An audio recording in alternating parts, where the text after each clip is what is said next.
엄중하고 추상 같은 판단으로 법 지식과 전문성을 내세운 피고인의 이중성을 단죄하고 무너뜨린 정의를 바로 세워주실 것을 요청합니다. 이에 피고인 이완규에게 징역 3년을 선고해 주시기 바랍니다. 다음으로 피고인 이완규에 대한 구형 의견을 진술하겠습니다.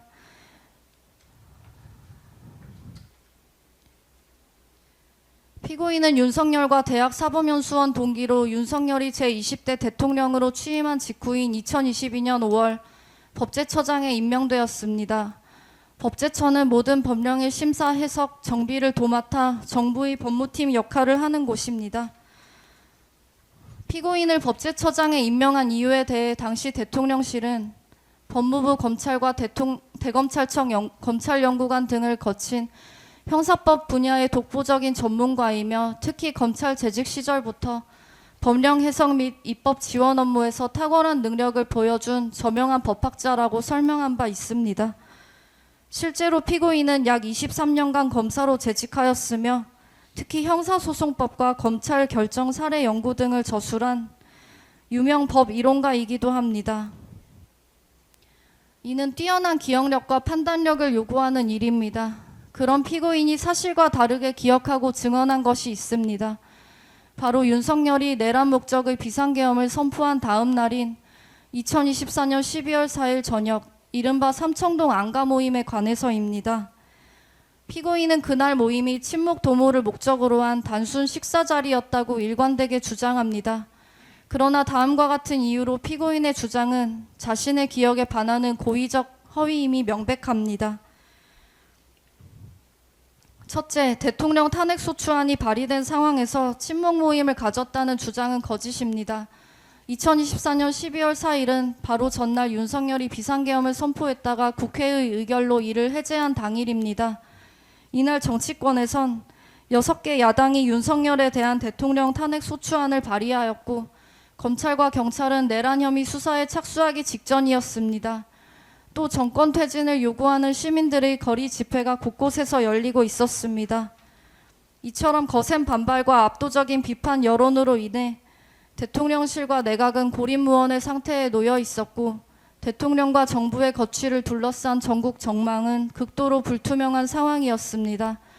당시 국무총리 한덕수는 비상계엄 해제 이후 사태 수습을 위해 부처별 비상대기 명령까지 내려놓은 상태였습니다. 그런데도 피고인은 핵심 사회부처 장관과 대통령실 핵심 참모 등이 한가롭게 침묵을 다지기 위한 저녁 모임을 가졌다고 주장합니다.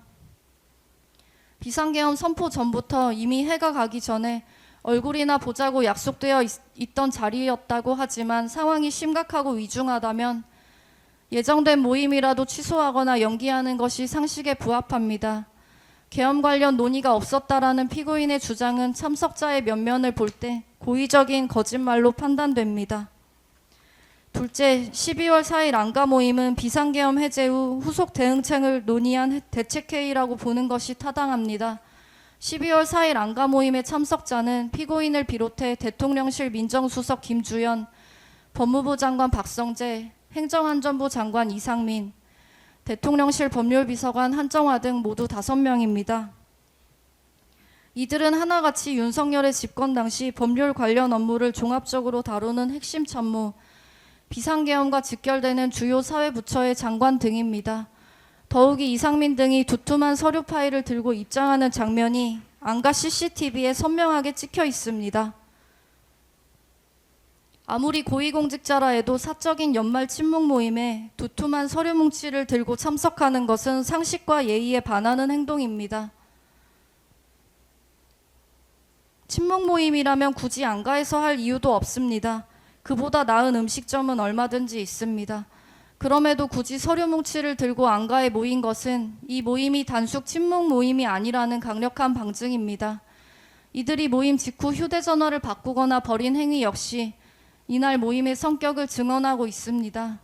대통령의 탄핵소추, 검경의 내란죄 수사가 임박한 상황에서 이는 비상계엄의 위법성을 은폐하고 정당화 논리를 개발하기 위한 대책회의 자리였다고 보는 것이 경험칙과 상식에 부합합니다.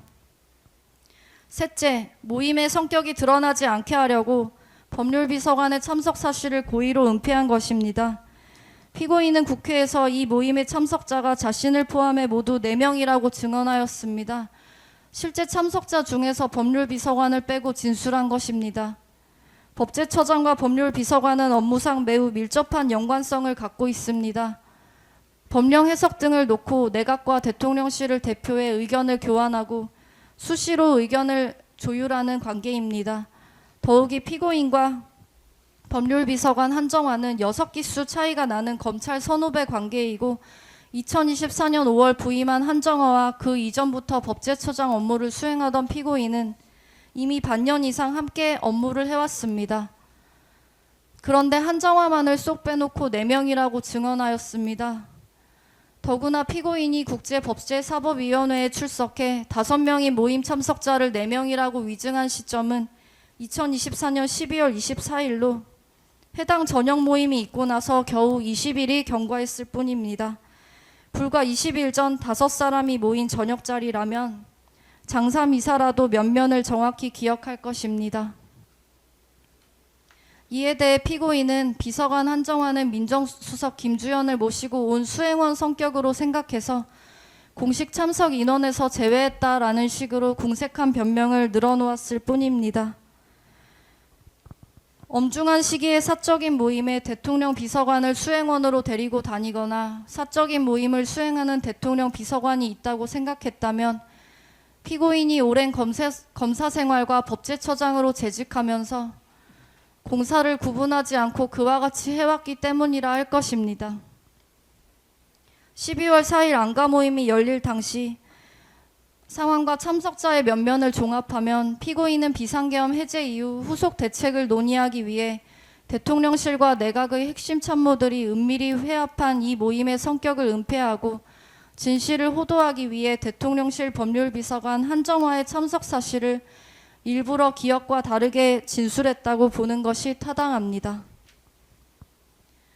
넷째, 5.17 내란 판례를 인용하며 형법 주회의 내란죄 부분을 집필하고 무장 군인의 국회 난입을 목도하고도 정당화에 참여하는 이중성으로 국민을 기망하고 있습니다.